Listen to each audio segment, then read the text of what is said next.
What's going on, guys, and welcome back to Mountain Town Detail.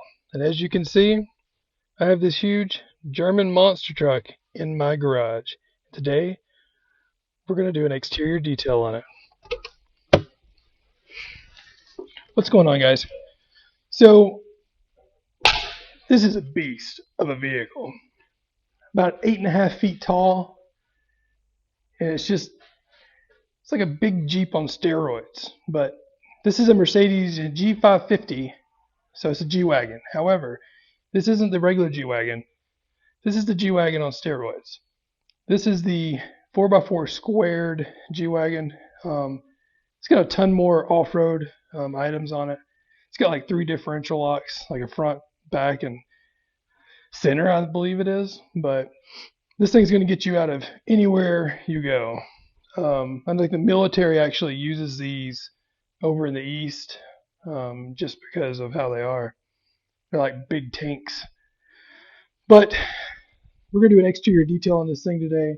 This is a matte finished vehicle. It is not shiny at all. So we're going to have to be very careful with it. I'm not going to be putting any kind of shine or gloss enhancer on it. I will be using a matte detail spray in the end, just because I don't want it to be shiny. They like it matte. We're going to keep it nice and matte. As you can see here, it's somewhat shiny. That's just because I've already sprayed it off, knocked off all the debris, the loose dirt, and all of that. Did a pre-foam, pre-rinse thing on it. This is the color of the actual vehicle, sort of matty, gray, metallic looking. So really sweet. I'm in love with it, but there's no way I'll ever have one of these. Too much money.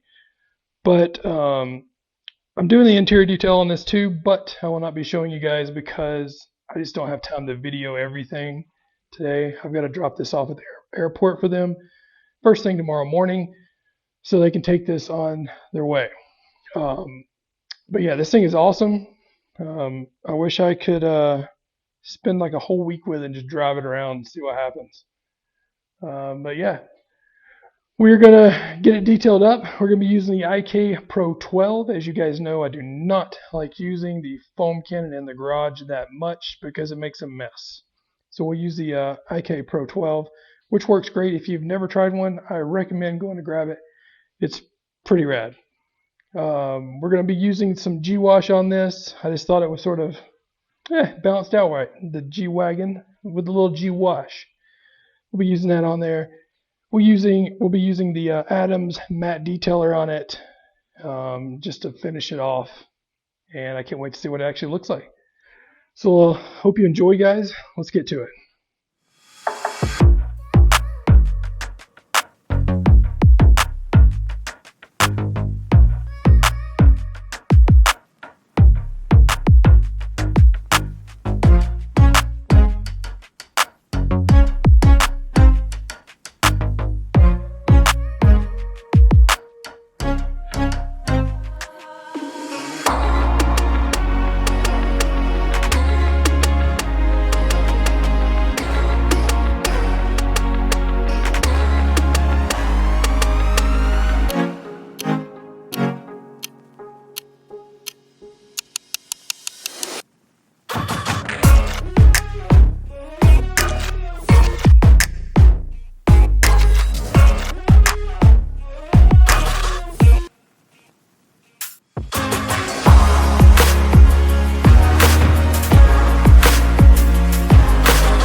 Well, that's going to do it for this video, guys. I really hope you guys enjoyed this. This thing was a lot bigger than I thought it was. This was definitely a beast of a vehicle. It took me way longer to get it done than I thought it would. I mean, I knew it was a really big vehicle, but it's a really big vehicle. It's a monster, it really is. I'm sure if you guys have done one before, you know what I feel like right now. Pretty tired. There's a lot of like crevices and like creases in this vehicle, so it takes some time to really get into everything. But I hope you guys enjoyed this. If you did, feel free to hit that like button. That'd be great. Big thumbs up. Subscribe to the channel if you haven't already. I also want to say thank you. I finally hit 1,000 subscribers a couple weeks ago. I've been super busy, so I haven't been able to release any videos. However, I thought this was a good one to get back on track with. So until next time, guys, I'm going to go take this back over to the airport for these people where they can drive it tomorrow. And you guys just keep enjoying those mountains. I'll catch you on the next one.